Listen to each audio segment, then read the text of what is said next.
Bike দিছে শ্বশুর মশাই, আব্বা দিছে তেল, তাই তো আমার গতির সাথে জেট বিমানও ফেল।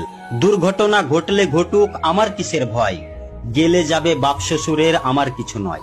চল রে আমার মোটর গাড়ি, জোরসে মারো টান, কে কি বলে শুনবো না আজ, ধরছি চেপে কান। আহা হা কি মনোরম গায়ের বাঁকা রাস্তা, 600 কিলো ঘুরে এসে করবো রে আজ নাস্তা। এমন গতি তুলবো রে আজ, আমার গতি দেখে থমকে যাবে পথের পথিক পন্থ চলা রেখে। গতির চোটে কাঁপছে মানুষ, উড়ছে পথের ধুলো, চমকে ওঠে পথের ধারের বান্ধা ছাগলগুলো। গতি আরো বাড়িয়ে দিলাম, পথটা পেয়ে সরু, হঠাৎ দেখি সামনে আমার বিশাল বড় গরু। ধাক্কা লেগে হুন্ডা আমার পড়লো গিয়ে খাদে, আমার তখন হুঁশ ছিল না, ফিরছে দুদিন বাদে জ্ঞান ফিরলে চেয়ে দেখি ভাই, আমার যে 2 পা ছিল একটা সাথে নাই। সকল কিছু শোনার পরে চমকে গেল গা, বাইক নাকি ঠিকই আছে, আমার গেছে পা। আমার শখের বাইকে এখন অন্য মানুষ চড়ে, পা হারিয়ে কান্দি আমি বন্দি হয়ে ঘরে।